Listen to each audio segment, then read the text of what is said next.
Assalamualaikum warahmatullahi wabarakatuh. Kami dari kelompok 2 ingin mempresentasikan tentang kegiatan belajar mengajar di sekolah dasar. Kami dari kelas 5F, dan nama anggota kelompoknya ada saya, Hila Nur Anissa, Titi Sunarti, Indah Nur Syahani, Sekar Cahya Ramadida, dan Umayyatus Syifa. Oke, saya akan menjelaskan slide pertama, yaitu tentang pengertian kebutuhan. Di sini kebutuhan ialah sering digunakan untuk mengacu pada keadaan fisiologis seseorang yang tidak mempunyai suatu jaringan tertentu. Secara definisi, istilah dorongan atau motif adalah keadaan di mana diri pribadi seseorang yang merupakan pemicu dalam melakukan suatu perbuatan untuk mencapai suatu tujuan. Selanjutnya ada kebutuhan individu. Di sini ada dua, kebutuhan fisiologis dan kebutuhan psikologis. Kebutuhan fisiologis itu kayak kebutuhan primer seperti makanan, minum, tidur, atau perlindungan diri. Sedangkan kebutuhan psikologis itu seperti kebutuhan sekunder, dapat mencakup kebutuhan untuk mengembangkan kepribadian kepada seseorang. Contohnya adalah kebutuhan untuk dicintai, kebutuhan mengaktualisasikan diri, atau kebutuhan untuk memiliki sesuatu di mana kebutuhan psikologis tersebut bersifat lebih rumit dan sulit diidentifikasikan segera. Selanjutnya akan dijelaskan oleh teman saya. Assalamualaikum warahmatullahi wabarakatuh. Saya Umayyatus Syifa. Di sini saya akan menjelaskan slide selanjutnya, yaitu aspek kebutuhan menurut Lindgren. Yang pertama itu jenjang ke-1, kebutuhan jasmaniah. Keamanan dan pertahanan berkaitan dengan pemeliharaan dan pertahanan diri bersifat individual. Yang kedua, jenjang kedua, kebutuhan ini berkaitan erat dengan kebutuhan untuk memiliki, bisa berupa kebutuhan untuk diperhatikan, diterima, dan diakui teman. Yang ketiga itu jenjang ketiga, kebutuhan yang terkait dengan mencari teman atau pegangan orang lain.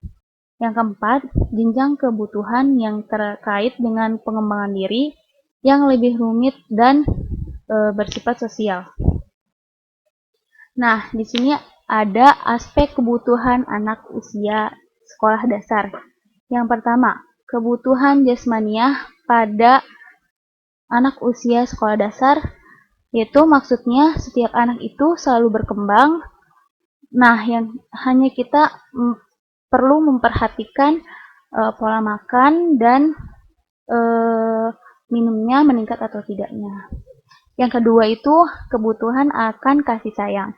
Nah, setiap individu pasti ingin ada rasa kasih sayang dari seseorang. Nah, setiap anak juga sama membutuhkan kasih sayang, misalkan dari teman, guru, lingkungan, dan orang tua. Nah, yang ketiga itu kebutuhan untuk memiliki. Nah, usia SD ini sudah mulai meninggalkan dirinya sebagai pusat perhatian, sehingga ia ingin mempunyai seorang teman, sahabat gitu. Nah, yang keempat itu kebutuhan aktualisasi diri. Jadi keinginan seseorang untuk menggunakan kemampuannya sampai di mana dan mencapai apapun, seperti keinginan mempunyai cita-cita. Assalamualaikum warahmatullahi wabarakatuh. Nama saya Indonesia ini, dan di sini saya akan melanjutkan tentang aplikasi pemenuhan kebutuhan siswa di sekolah dasar. Yaitu ada 5 aplikasi apa aja. Aplikasi pemenuhan maksudnya itu ada 5. Yang pertama pemenuhan kebutuhan fisiologis. Pemenuhan kebutuhan fisiologis itu seperti sekolah dapat menyediakan program makan siang, kemudian menyediakan ruang kelas yang kapasitasnya itu memadai untuk siswa, lalu ada menyediakan kamar mandi, toilet, dan kamar mandi ataupun toilet yang nyaman, bersih, seperti itu. Terus dapat menyediakan tempat istirahat yang representatif. Yang kedua ada pemenuhan kebutuhan rasa aman. Seperti sikapnya guru itu dapat menyenangkan, namun mampu menunjukkan penerimaan kepada siswanya.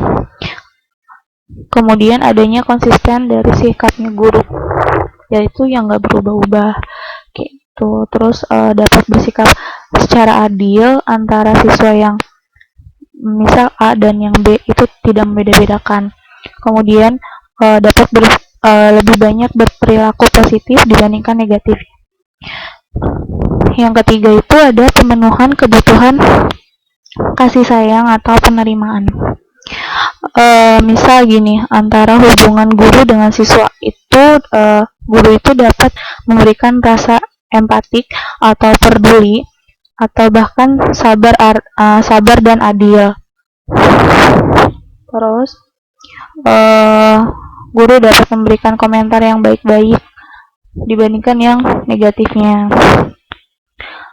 Kemudian misal antara siswa dengan kesiswa itu, sekolah itu dapat menyediakan seperti perlombaan ya, kelas meeting biasanya.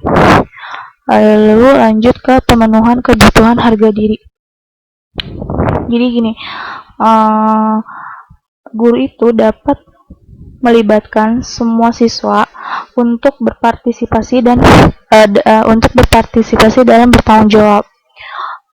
Ketika harus mendisiplinkan siswa, guru ini itu sedapat mungkin dia secara pribadi aja gitu, nggak yang di depan umum gitu. Kemudian ada pemenuhan kebutuhan aktualisasi diri. Jadi seperti guru memberikan kebebasan kepada siswa untuk menggali potensi yang dia milikinya, terus menciptakan pembelajaran yang bermakna atau berkaitan dengan kehidupan nyata atau kehidupan sehari-hari. Dan yang selanjutnya itu ada proses pembelajaran yang melibatkan aktivitas kognitif siswa. Nah, di sini ada kebutuhan peserta didik siswa SD.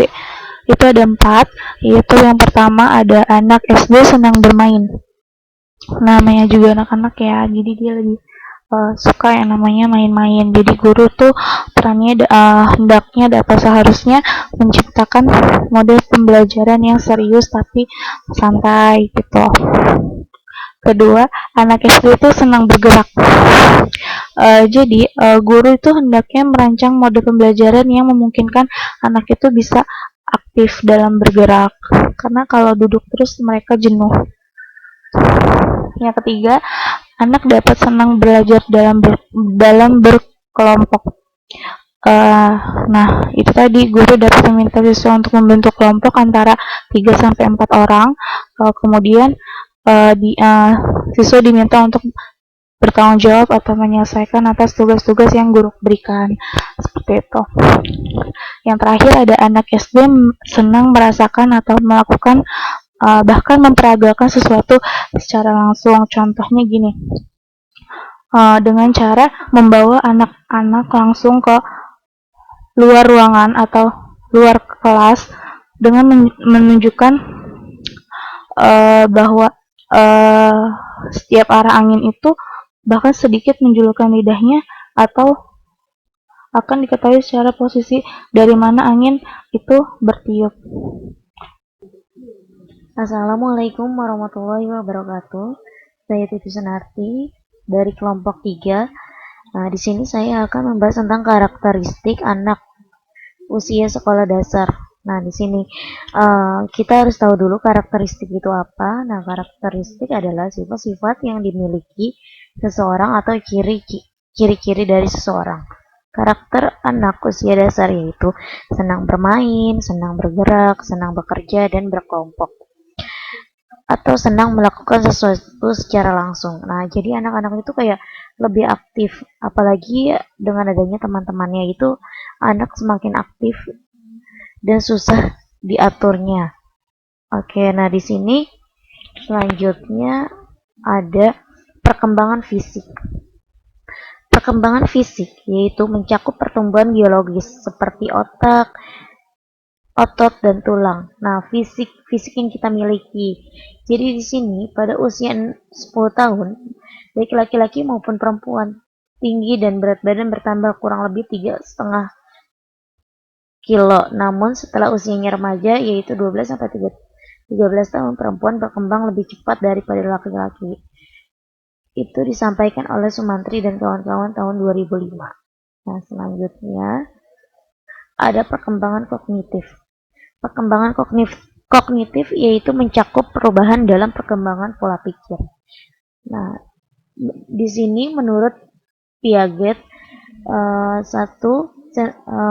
perkembangan kognitif sensori motorik yaitu usianya 0 sampai 2 tahun, yang kedua praoperasional 2 sampai 7 tahun, yang ketiga operasional konkret 7 sampai 11 tahun, dan yang keempat operasi formal 12 sampai 15 tahun. Selanjutnya ada perkembangan psikososial, yaitu menurut Preston, anak usia SD mempunyai ciri-ciri sebagai berikut, yaitu 1. Anak merespon, menaruh perhatian terhadap bermacam-macam aspek dari dunia sekitarnya. Yang kedua, anak adalah penyelidik. Yang ketiga adalah anak ingin berbuat. Keempat, ada anak mempunyai minta yang kuat. Dan yang kelima, ada anak kaya akan imajinasi. Oke, assalamualaikum warahmatullahi wabarakatuh. Perkenalkan, nama saya Sekarcia Rahmadina. Saya akan menjelaskan tentang tugas dan peran guru SD. Nah, yang pertama adalah memahami ciri-ciri anak dalam rangka kesiapan suatu pembelajaran. Artinya, sebagai guru kita harus memahami tentang ciri-ciri anak-anak yang di kelas. Nah, sebelum melaksanakan kesiapan belajar mengajar. Nah, terus yang kedua ada memperhatikan siswa dengan baik. Sebagai guru kita harus memperhatikan siswa dengan baik. Bagaimana bentuk perhatian kita kepada siswa itu mencerminkan bagaimana kita memperhatikan siswa dengan sangat baik. Nah, yang ketiga ada dapat membuat pelajaran yang membagikan siswa. Pembelajaran yang membagikan siswa itu adalah pembelajaran yang kita selipkan dengan metode permainan yang lain. Jadi anak-anak pun tidak jenuh dan belajarnya pun lebih semangat. Nah, terus ada guru dapat membuat siswa mendekatkan diri kepada lingkungan terdekat. Sebagai guru kita harus membuat siswa itu mendekatkan dirinya kepada lingkungannya, karena sebagaimanapun belajar dari SD, SMP, SMA itu adalah intinya sebagai menjadi masyarakat yang lebih baik lagi di lingkungan. Nah, terus ada guru mempunyai pengalaman dan wawasan luas. Guru itu pasti harus mempunyai pengalaman dan wawasan luas. Karena kenapa? Karena gurulah yang menjadi kunci utama dalam pembelajaran. Kalau gurunya pun mempunyai wawasan yang luas, nah muridnya pun harus lebih mempunyai wawasan yang luas juga. Implikasi karakteristik peserta didik. Menurut Heng Hus, tugas perkembangan anak usia SD adalah sebagai berikut. 1. Menguasai keterampilan fisik yang diperlukan dalam permainan dan aktivitas fisik. 2.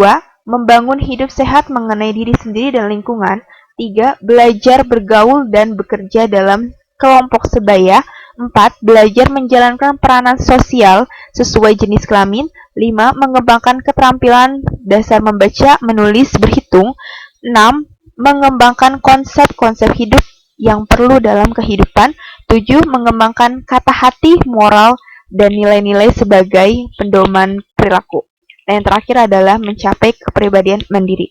Nah, usia-usia anak SD ini adalah usia yang lebih senang ke permainan dan aktivitas fisik lainnya, yang itu kayak aktivitas bergerak. Nah, mereka itu lebih suka hal-hal yang lebih menyenangkan. Nah, terus kita juga harus membangun diri masing-masing anak itu untuk menjadi lingkungan, untuk menjadi hidup yang lebih sehat lagi di lingkungannya. Nah, terus ada belajar bergaul, bekerjasama dalam sekelompok sebaya. Artinya, biasanya kalau pembelajaran itu kita mengajarkan anak SD itu untuk sering berdiskusi dan lebih banyak berinteraksi kepada kelompok sebayanya agar mereka juga lebih gampang untuk komunikasi. Nah, terus ada peranan sosial sesuai jenis kelamin. Kita harus membedakan antara jenis kelamin perempuan dan laki-laki dan harus mempunyai ciri-ciri yang berbeda. Nah, terus ada keterampilan dasar membaca, menulis, berhitung. Kalistung juga harus perlu diasah lagi di peserta didik bagian SD, dan konsep hidup yang perlu dalam kehidupan. Nah, ada juga mencapai kepribadian yang mandiri, pribadi yang mandiri. Jadi sebagai guru kita juga harus mengajarkan peserta didik untuk mandiri kepribadiannya. Nah, selanjutnya adalah tugas perkembangan tersebut mendorong guru SD untuk menciptakan lingkungan teman sebaya dan mengajarkan keterampilan. Terus kedua, melaksanakan pembelajaran yang memberikan kesempatan kepada siswa untuk bergaul dan bekerja dengan teman sebaya. Yang ketiga, mengembangkan kegiatan yang memberikan pengalaman yang konkret atau langsung dalam membangun konsep. Yang keempat, melaksanakan pembelajaran yang dapat mengembangkan nilai-nilai siswa, mampu menentukan pilihan yang stabil dan menjadi pegangan bagi dirinya. Intinya, SD itu adalah anak-anak usia 6 sampai 11 atau 12 tahun itu adalah anak-anak yang sifatnya itu lebih ke pembelajaran konkret. Artinya mereka lebih menangkap ketika kita mengasih pembelajaran yang lebih nyata dan pengalaman yang lebih nyata juga. Nah, jadi itulah peran dalam guru SD. Dan terima kasih untuk mendengarkan presentasi dari kelompok 2 tentang kegiatan belajar mengajar di sekolah dasar bab 3. Terima kasih dan semoga bermanfaat. Kurang lebihnya saya mohon maaf. Wassalamualaikum warahmatullahi wabarakatuh.